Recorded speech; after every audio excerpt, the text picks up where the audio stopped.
पूज्य मालिक को कोटि कोटि प्रणाम और सभी भाई बहनों को सादर नमस्कार।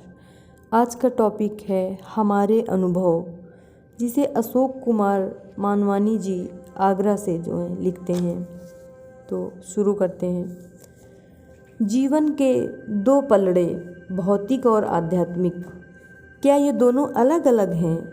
मेरा अनुभव कहता है कि ये दोनों अलग अलग नहीं हो सकते। हाँ, उन लोगों के लिए अलग अलग हो सकते हैं जो लोग अपने भौतिक जीवन को आध्यात्मिक रूप नहीं दे पाते या देना ही नहीं चाहते। बाबूजी और मालिक का भौतिक जीवन क्या आध्यात्मिकता से अलग है? बाबूजी ने कहा है, अंदर और बाहर एक जैसा होना चाहिए।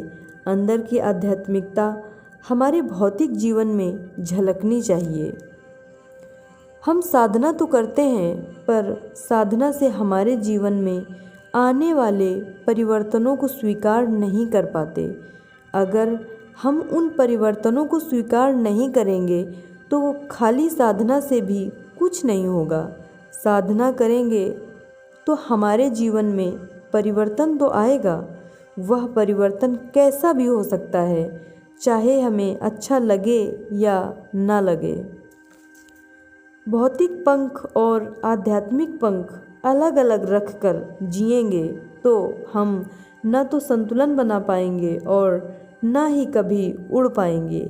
यह दो नावों पर एक साथ पैर रखने जैसा हो जाएगा। हमारी आत्मा दिव्य स्वरूप है। वह हर क्षण अपने दिव्य स्वरूप में रहना चाहती है, पर हम उसे रहने नहीं देते। हम दिव्य स्वरूप में रहकर भौतिक जीवन जिएं तो संतुलन अपने आप बन जाएगा। हम अपना भौतिक जीवन प्रकृति के अनुसार बनाने की कोशिश करते जाएं और सब काम ईश्वर की याद में करते जाएं, फिर हमारा एक भी संस्कार नहीं बनेगा। अगर हमने अपने भौतिक जीवन में से आध्यात्मिकता को निकाल दिया है तो फिर संस्कारों का बनना तय है। हमें अपने भौतिक जीवन के हर कार्य ऐसे करने चाहिए जैसे हम आश्रमों में, भंडारों में वॉलंटियरशिप करते हैं, या हम अपने मालिक के लिए या लक्ष्य की तरफ बढ़ने के लिए कर रहे होते हैं। ठीक इसी प्रकार संसार के कार्य भी हमें मालिक के लिए या लक्ष्य की तरफ बढ़ने के लिए वॉलंटियरशिप करते हुए करने चाहिए। हमारे भौतिक जीवन में आध्यात्मिकता सरलता से पिरोई हुई होनी चाहिए। उसी को कहते हैं सही संतुलन। अगर पक्षी का एक पंख दूसरे पंख को कहे कि मैं थोड़ा इधर संसार को भी देख लूं, तुम तब तक उड़ते रहो, तो क्या ऐसा हो सकता है?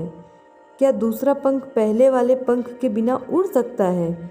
ऐसा कभी नहीं हो सकता। अगर मोतियों में से धागा निकाल दिया जाए तो मोती कैसे बिखर कर इधर उधर हो जाते हैं। वही धागा पुनः मोतियों में डाल दिया जाए तो फिर कैसे बिखरे हुए मोती एक साथ हो जाते हैं और धागा अंदर छुप जाता है।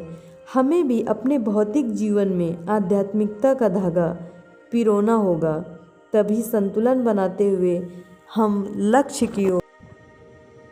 पूज्य मालिक को कोटि कोटि प्रणाम और सभी भाई बहनों को सादर नमस्कार। आज का टॉपिक है सही राह, जिसे कुणाल जी सागवाड़ा से लिखते हैं। दुर्भाग्य से हम कुछ ऐसी चीज़ें भी स्वीकार कर लेते हैं जो हमारा फ़ायदा करने के बजाय हमारा ही नुकसान करती हैं, और इनमें सबसे पहली बात ईश्वर की उपस्थिति से संबंधित लगती है। बचपन में हमारे अभिभावक मंदिर की किसी मूर्ति या देवता की ओर इशारा कर देते हैं कि यह भगवान है, और हम स्वीकार कर लेते हैं। जो व्यक्ति उसे वहाँ बता रहा है, उसने उसे वहाँ कभी नहीं देखा है। क्या कभी उस पुजारी ने उसे देखा है जो दिन रात उसकी सेवा में लगे रहने का दावा करता है? कुछ ऐसी ही उथल पुथल कभी स्वामी विवेकानंद के मस्तिष्क में हुई थी, और उन्होंने उस समय के प्रसिद्ध अनेक लोगों से इस प्रश्न को पूछा था कि क्या उन्होंने कभी ईश्वर को देखा है।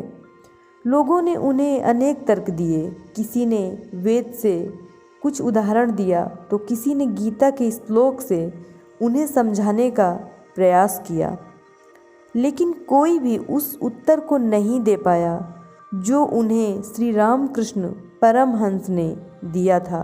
ठीक उसी तरह जिस तरह मैं तुझे देखता हूँ, इस विचार के आने पर मुझे लगा कि यही एक सही रास्ता है जिस पर चलकर वास्तव में हम किसी निष्कर्ष पर पहुँच सकते हैं। अनेक पंथों, मतों और संप्रदायों के गुरु विविध मंचों से अपने मत का प्रभावी समर्थन करते हैं और आम आदमी किंकित विमूढ़ है कि उसे किसका हाथ पकड़ना चाहिए। जवाब आसान है, उसका जो ईश्वर की अनुभूति करवा सके। सबसे पहले हमें अपने लक्ष्य को आँखों के सामने रखना होगा और उसे पकड़ना होगा जो हमें ईश्वर साक्षात्कार की दिशा में बढ़ा सके। कार्य श्रम साध्य है, परंतु इसका परिणाम हमारे लिए अति महत्वपूर्ण है। एक ऐसा पथ जो हमें उस परम पिता तक ले चल सकता है।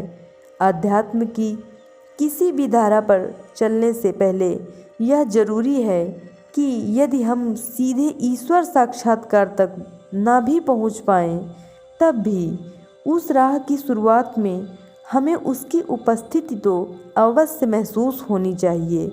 जैसे यदि हमें किसी सुगंधित बगीचे तक जाना है तो ज़रूरी नहीं कि राह पर पाँव रखते ही हमें बगीचा नज़र आ जाए, परंतु कुछ देर चलने पर उसकी महक जरूर आनी चाहिए। सौभाग्य से हम एक ऐसी राह पर हैं जिसमें लक्ष्य ईश्वर से स्थायी लयावस्था है तथा पथ पर ईश्वर के अनुग्रह का आभास आरंभिक 6 महीनों के अभ्यास से ही हो जाता है। प्राणाहुति हमारी पद्धति का एक विशिष्ट गुण है। आत्म साक्षात्कार के उन जिज्ञासुओं के लिए यह निःशुल्क उपलब्ध है जो इसे कुछ दिनों तक अपनाकर इसकी प्रभावशीलता को जांचना चाहते हैं।